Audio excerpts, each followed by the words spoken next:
chicos, ¿cómo están? Les habla el profesor Manuel Castañeda Amasifuen del curso de literatura.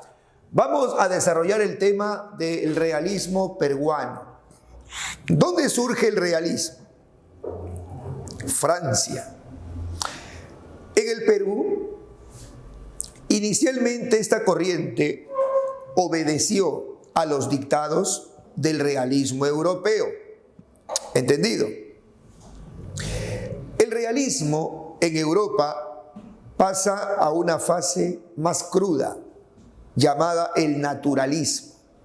Si el realismo es la observación de la realidad tal como es, el naturalismo observa la parte más cruda, más enfermiza, ya más grotesca, en otras palabras, más fea de la realidad. Enfermedades, locuras, patologías, tanto mentales como fisiológicas, ¿ya? Eso es el naturalismo, ¿entendido? O sea, muchos dicen que el naturalismo es la parte más exagerada, más cruda, más fea del realismo. Al fin y al cabo, el naturalismo fue una tendencia en la literatura, chicos, ¿entendido? Pues muy bien. Tanto el realismo como el naturalismo, ¿no? En esas características que nos dio el realismo y el naturalismo europeos, fueron desarrollados acá en el Perú.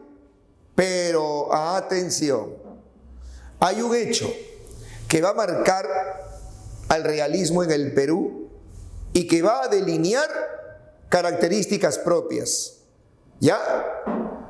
A lo cual vamos a llamarle realismo peruano. Y eso fue la guerra con Chile. La guerra del Pacífico, muchachos. Este suceso, obviamente nefasto para el Perú, ¿sí?, hará que el realismo peruano tenga su propio perfil, sus propias características. ¿Entendido? A ver, muchachos, acá hay un concepto muy simpático del realismo peruano que nos puede ir introduciendo en lo que fue este realismo acá en el país. Fue la corriente literaria más poderosa del siglo XIX. Acusó la descomposición política y moral del Perú. El desastre, ¿no?, producto de la guerra, levantó la voz de una generación, yo diría, estupenda de escritores, que van a acusar la descomposición moral y política en nuestro país. Una generación liderada por Manuel González Prada. Pero acá hay algo importante. Una generación donde se hizo presente el papel femenino, la intelectualidad femenina. Clorinda Mato de Turner, Teresa González de Fani, Mercedes Cabello de Carbonera, Amalia Puga, ¿ya?, entre otras grandes escritoras y pensadoras de esa época, chicos. ¿Entendido?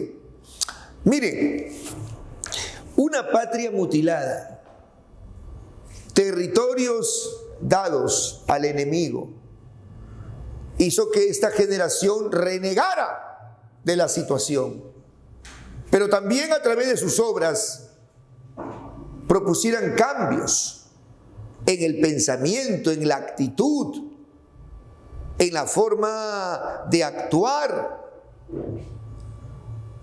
Porque sabido es, pues, que traición y cobardía, ¿no?, nos acompañaron en dicha guerra. ¿Cómo es posible que el enemigo llegara hasta la capital? Que entrara como Pedro en su casa. ¿Ah? Caramba, yo hubiese hecho la de Vilma. No dejaba entrar a Pedro a la casa. ¿Ah? Pero en fin, una situación realmente paupérrima. Pues bien, chicos, era el momento de alzar la voz, de dejarse de medias tintas, de dejarse de romanticismos, ¿Se acuerdan que antes del realismo se desarrolló el romanticismo en el Perú? ¿Sí? Incluso el más notable realista peruano, González Prada, fue romántico en sus inicios. Pero ya no era la hora de romanticismos. No era la hora de cantarle a una rosa. Los chilenos todo lo habían destruido. ¿A qué rosa le vas a cantar? ¿Ah? Entonces, chicos, frente a ello, el realismo en el Perú se alza como un león frente a las hienas en el festín. Por eso, ya que a esta generación las autoridades le temían, chicos. Sobre todo al maestro González Prada. Es hora de romper el pacto infame de hablar a media voz. Oído, mis queridos alumnos, esta frase, es hora de romper el pacto infame de hablar a media voz. Ya no, ya. Las cosas tienen que ser directas, muchachos. O sea, radicalidad, que vendría a ser la primera característica, o en todo caso una característica del realismo peruano. Objetivo.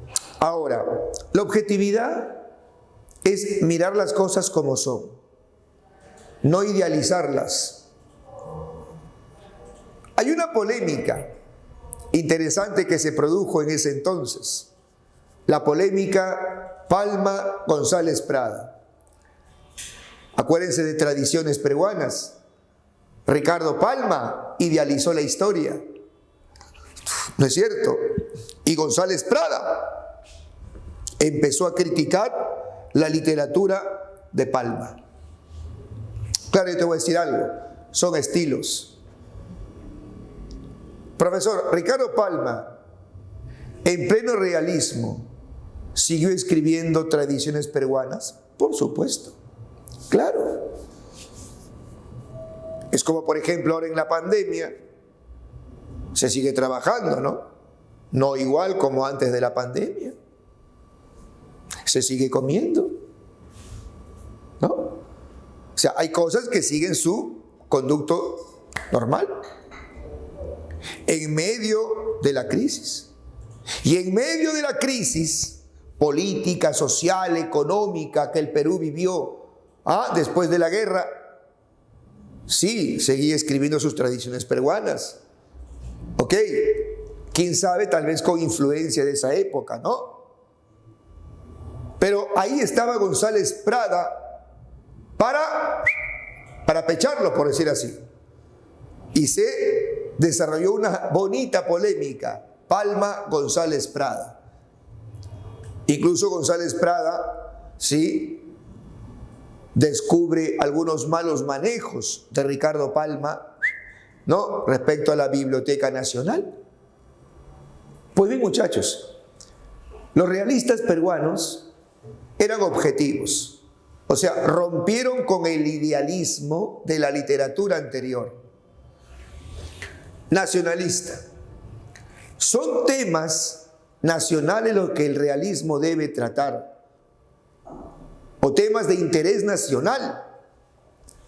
Pero vamos a sumarle a esto que el realismo peruano fue un nacionalismo agresivo, yo diría frontal. Escucha esta frase. El Perú es un organismo enfermo, donde pones el dedo sale pus. Imagínate, podredumbre. Muchachos, la corrupción se develaba. No había pues medios tecnológicos como los hay ahora, ¿no? Pero, muchachos, la materia huele. La materia, o sea, pus. La podredumbre huele, muchachos. Y González Prada y su generación denunciaron justamente esa podredumbre moral, política, social. Nuestras autoridades veían en esta generación un tropiezo. Veían en esta generación realista un obstáculo para la reconstrucción nacional. Pero jóvenes, está bien, se reconstruía el Perú económicamente, se reconstruía en su infraestructura, edificios quemados, destruidos por los chilenos, había que reconstruir. Pero como dijo Abelardo Gamarra, otro integrante del realismo, ¿quién reconstruía la moral? Y había que hacerla. Urgente era la reconstrucción moral, la reconstrucción política, ¿sí? La reconstrucción mental. Los viejos a la tumba, los jóvenes a la obra. ¿Se acuerdan o no? Célebre frase que llama al cambio generacional, pero más importante, al cambio mental. Muchachos, indigenista. El realismo tuvo en las voces de Clorinda Mato de Turner principalmente, ¿ya?, la reivindicación del indio. La independencia, la época de la independencia, tuvo como pretexto reivindicar al indio. Sin embargo, durante todo ese siglo XIX de república, el indio fue olvidado. Entonces, decían los realistas, ¿de qué nación y patria se habla cuando se tiene marginado aún al indio? Se le tiene olvidado y en un trato injusto. Entonces, injusticia.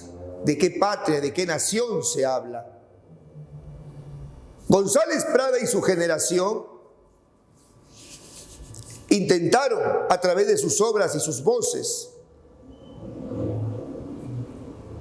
llevar al indio a una educación plena, porque sin educación no se le podía librar de las taras, no se le podía librar de la barbarie, no se le podía librar del salvajismo. ¿Ok? Entonces, ante una desigualdad de tal, ¿me entiende?, índole, pues había que reivindicar a la indígena. A ver, chicos, principales representantes: Manuel González Prada, autor de Páginas Libres; Clorinda Mato de Turner, autora de Ave sin nido. Chicos, en Ave sin nido es la primera vez que en una novela aparece el indio en su real situación de marginado y tratado injustamente. Estas dos voces, Manuel González Prada y Clorinda Mato de Turner, se consideran como las voces precursoras del indigenismo en el Perú. Abelardo Gamarra, autor de Algo del Perú y mucho de Pelagatos. Chicos, Abelardo Gamarra, apodado el Tunante, es famoso por haberle puesto marinera a ese baile tan popular del Perú. Antes se llamaba chilena. Miren, hasta en eso, muchachos. Abelardo Gamarra, en honor de Miguel Grau y la Marina de Guerra, entonces le cambió de nombre, chilena por marinera. ¿No? Mercedes Cabello de Carbonera, autora de Blancasol; Teresa González de Fani, autora de Ambición y Negación.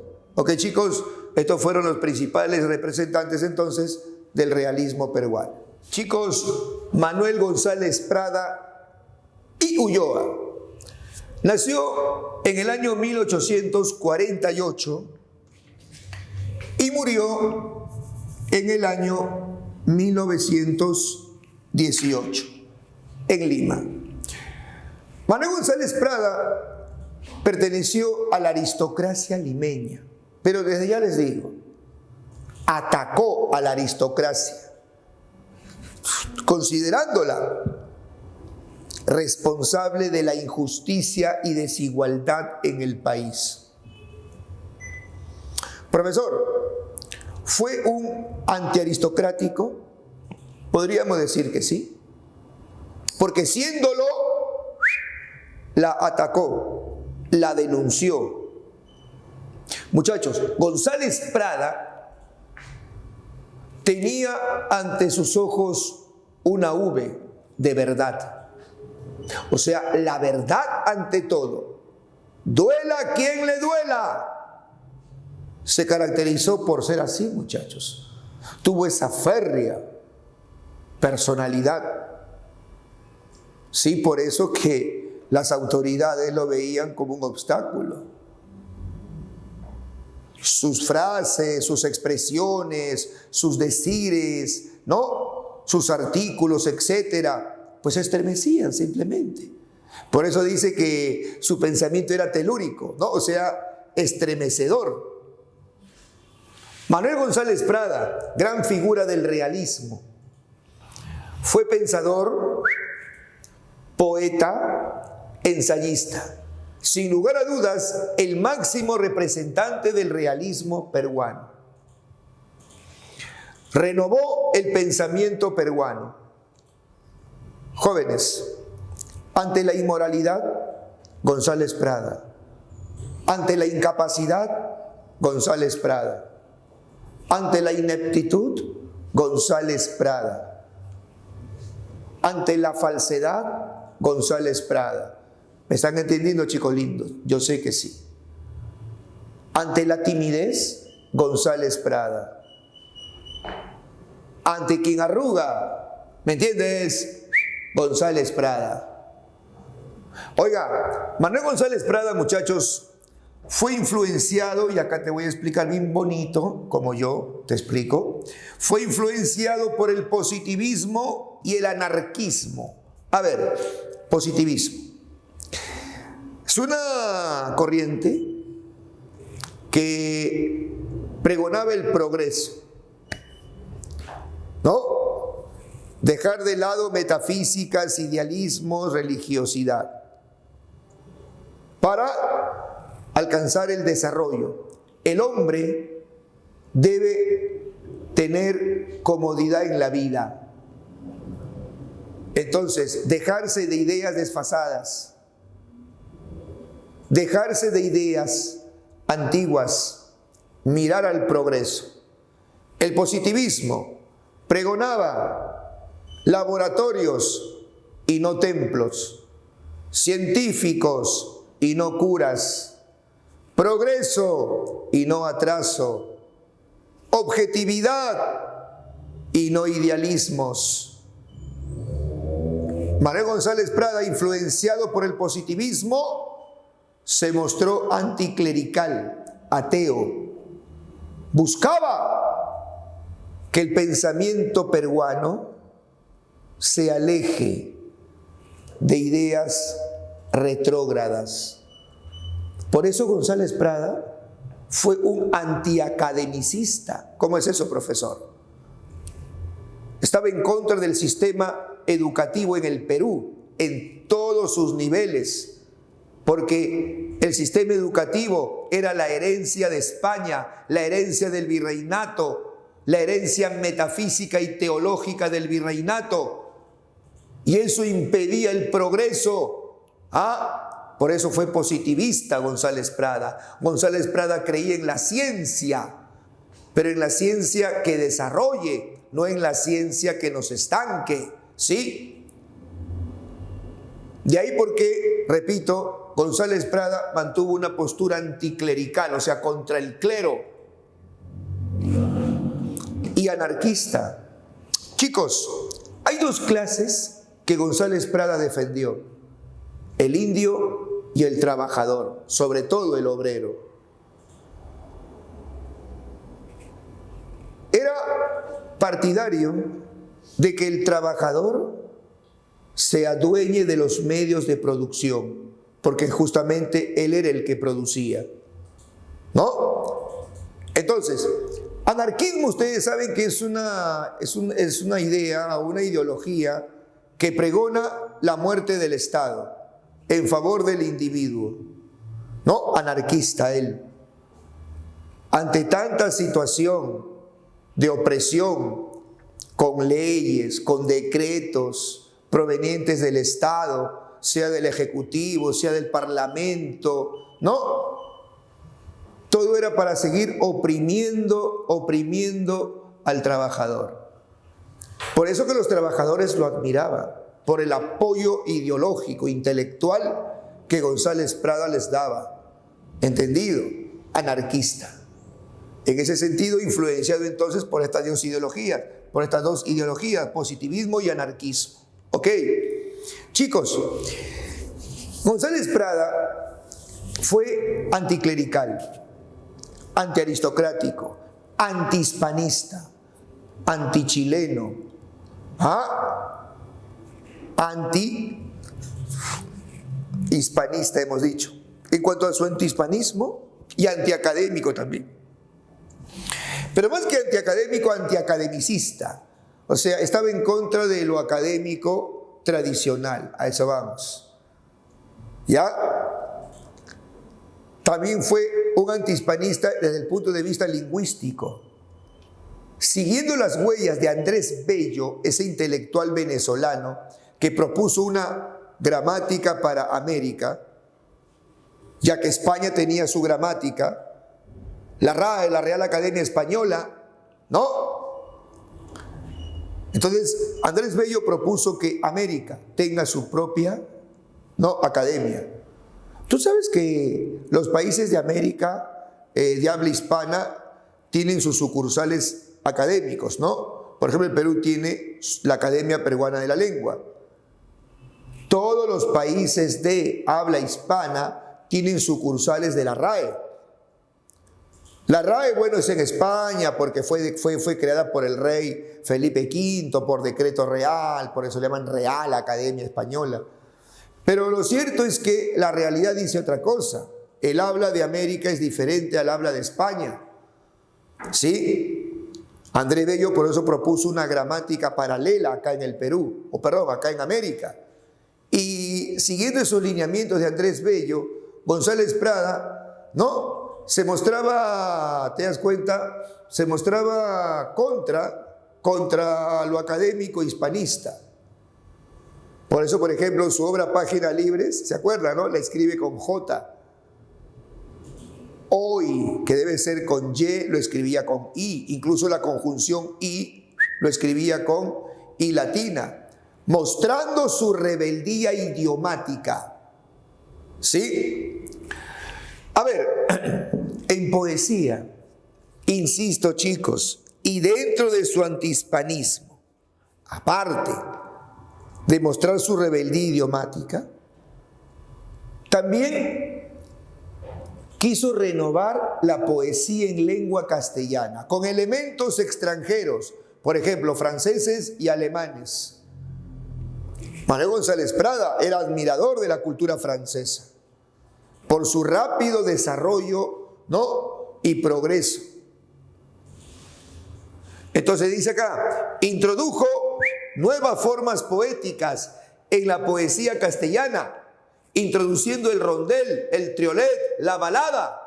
El rondel y el triolet, formas francesas, la balada, una forma alemana.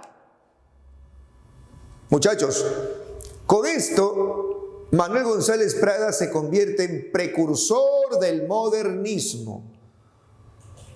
Acuérdense, el modernismo de Rubén Darío y tantos talentos que renovaron la poesía en lengua castellana, pero estos tuvieron sus precursores y uno de ellos fue Manuel González Prada.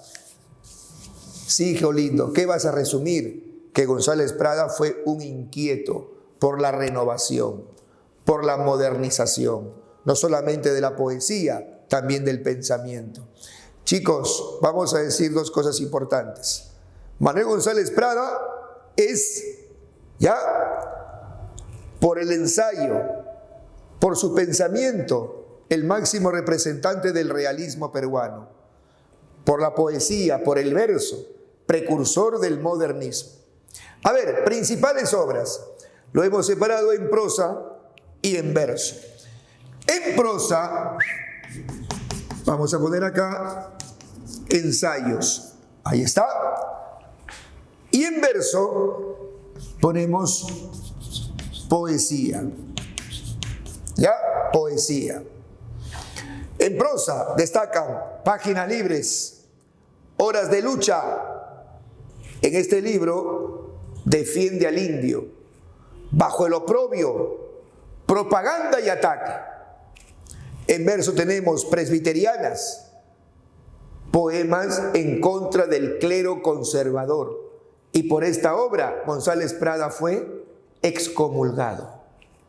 Minúsculas, exóticas, baladas peruanas, donde defiende al indio de la injusticia.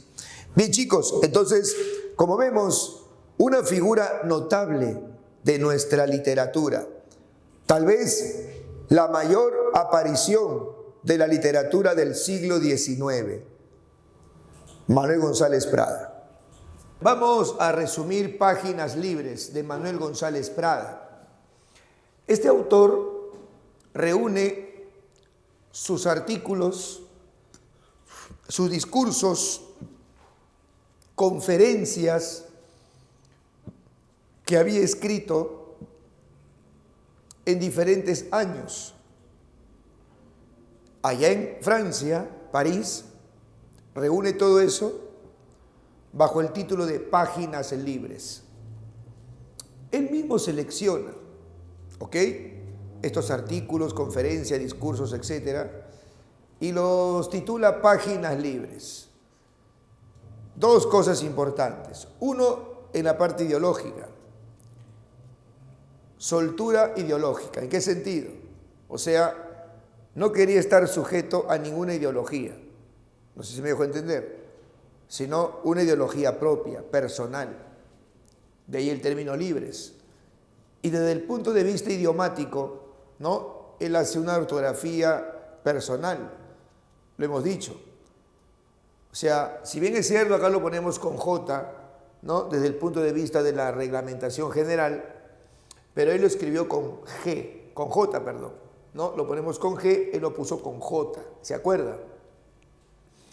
Vamos a ubicar esta obra en el género expositivo, ¿no? Especie ensayo. En cuanto a su estructura, ya hemos dicho, reúne artículos, discursos, conferencias, etc. El estilo de la mayor cantidad de sus escritos, ¿no?, es sentencioso. Sentencioso quiere decir frases cortas, breves, pero que encierran una doctrina moral.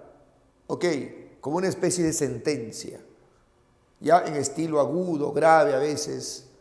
Ya quiere exponer algo que debe ser, algo que debe obligar, ¿no?, a la gente a actuar de una manera correcta.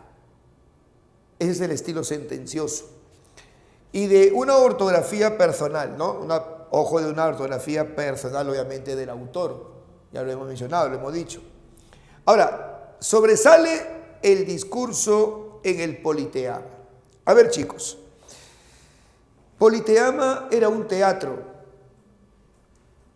Ya, un teatro que quedaba en Lima. Ya no existe. Tenía una infraestructura parecida a un circo romano. Entraban 3.000 personas. Corría el año 1888.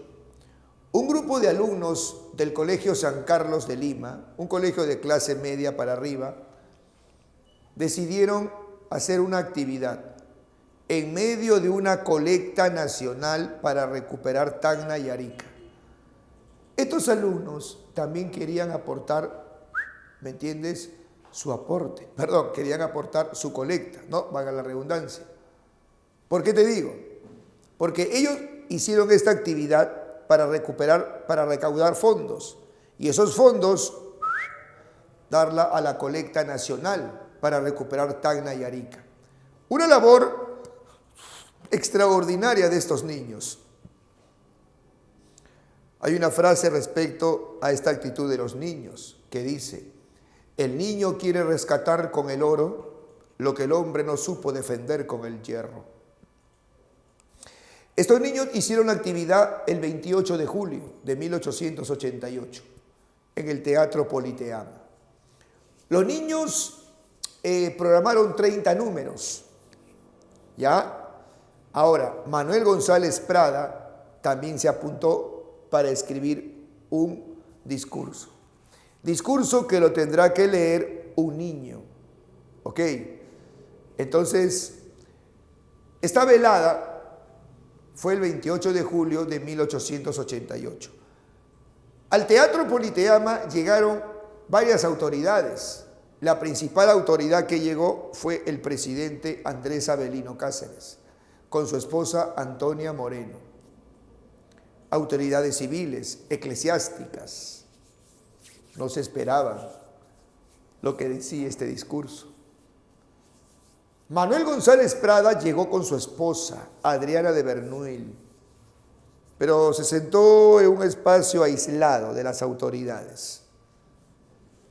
Así que, chicos, empezó la velada. Ya hemos dicho 30 números. El cuarto número fue el discurso leído por Gabriel Urbina. Como dice acá, fue leído por primera vez el 28 de julio de 1888 por el niño Gabriel Urbina. Te voy a decir algo alrededor de este discurso. Fue interrumpido varias veces por estruendosos aplausos. He dicho, el estilo sentencioso, contundente, que encerraba doctrinas morales, ya atacando a las autoridades y proponiendo cambios. Las autoridades, a la cabeza con Cáceres, se sintieron bastante, ¿me entiendes?, mortificadas, molestas frente a este discurso. A ver, los temas, hay muchos, digamos, más notables de este discurso son: llamado a los jóvenes a la acción. Acá tenemos una frase: los viejos deben temblar ante los niños. Esa es una sentencia. Te he dicho, una frase breve con un contenido doctrinal, moral. Los viejos deben temblar ante los niños, porque la generación que se levanta es siempre acusadora y juez de la que desciende. Está clarísimo. O sea, es un llamado a la regeneración, claro, física y fisiológica, pero también mental. Ahora, otro tema y que molestó bastante a las autoridades presentes esa noche en el Politeama fue el revanchismo contra Chile. El porvenir nos debe una victoria. El porvenir, o sea, el futuro nos debe una victoria. No te hablo de una victoria pues, de la Copa América, pues, sino de una victoria política, militar.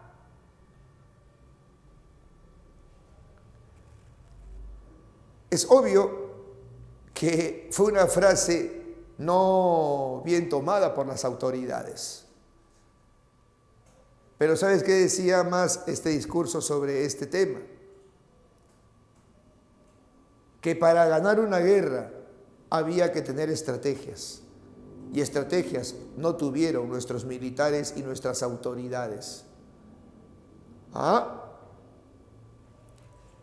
Y también uno de los temas de este discurso, las causas de la derrota.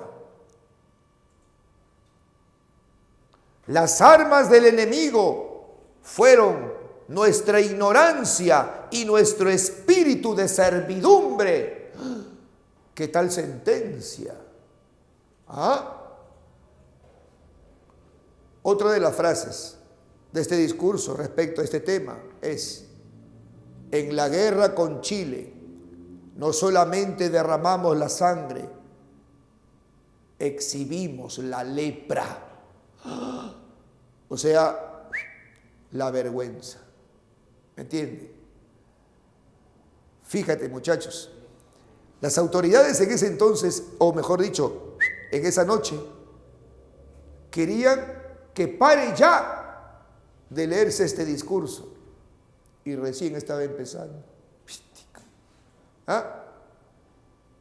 Dicen que Antonia Moreno, la esposa de Cáceres, ¿no?, con el codo le golpeaba el brazo a su esposo, como decir, para esto ya, para esta hora. ¿Ah? ¿Me entiendes? O sea, chicos, y eso que estamos hablando del discurso de Politeama nomás, ¿eh? ¿Cuántas conferencias, cuántos discursos, cuántos artículos hicieron que a González Prada lo vean como un león feroz que se levantaba sobre las hienas en el festín? ¿Ah?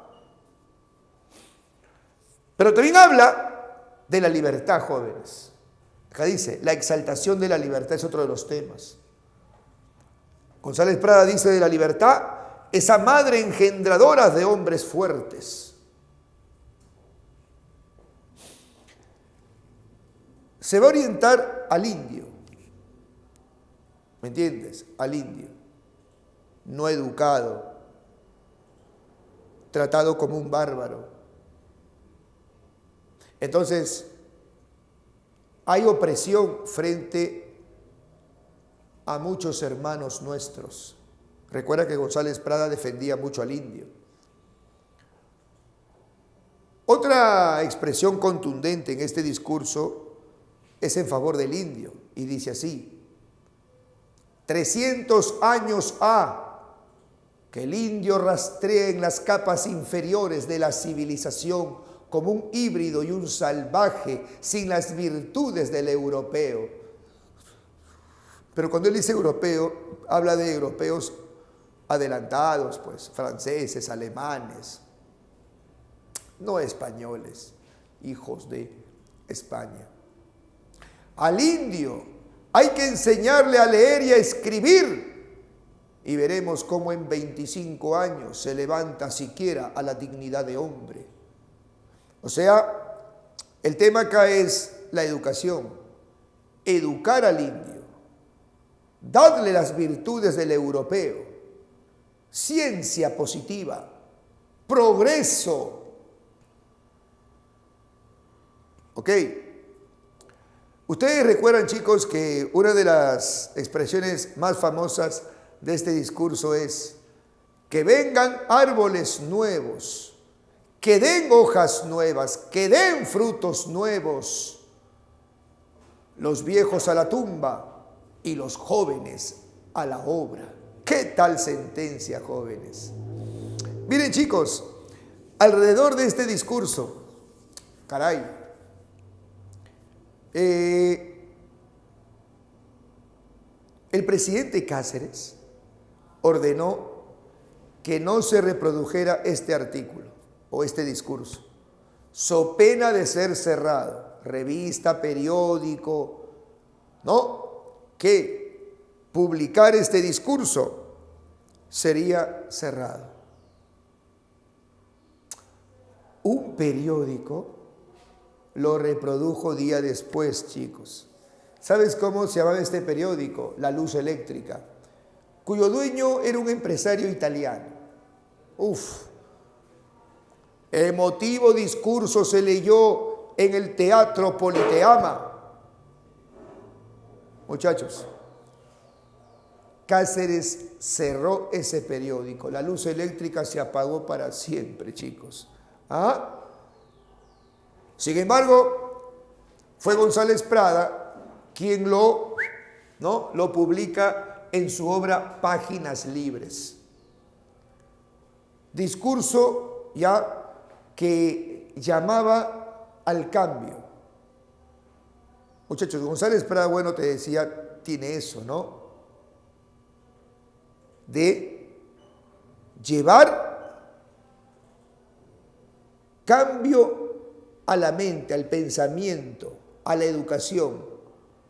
Hay muchas figuras notables en la intelectualidad peruana que siguieron las líneas del maestro. José Carlos Mariátegui, por ejemplo. Víctor Raúl Haya de la Torre, ¿no? Dos ideólogos enormes del Perú. Uno fundador del comunismo, otro fundador del aprismo. ¿Ok? Pero del aprismo bueno, en Víctor Raúl, ¿no? Hasta ahí nomás. ¿Ah?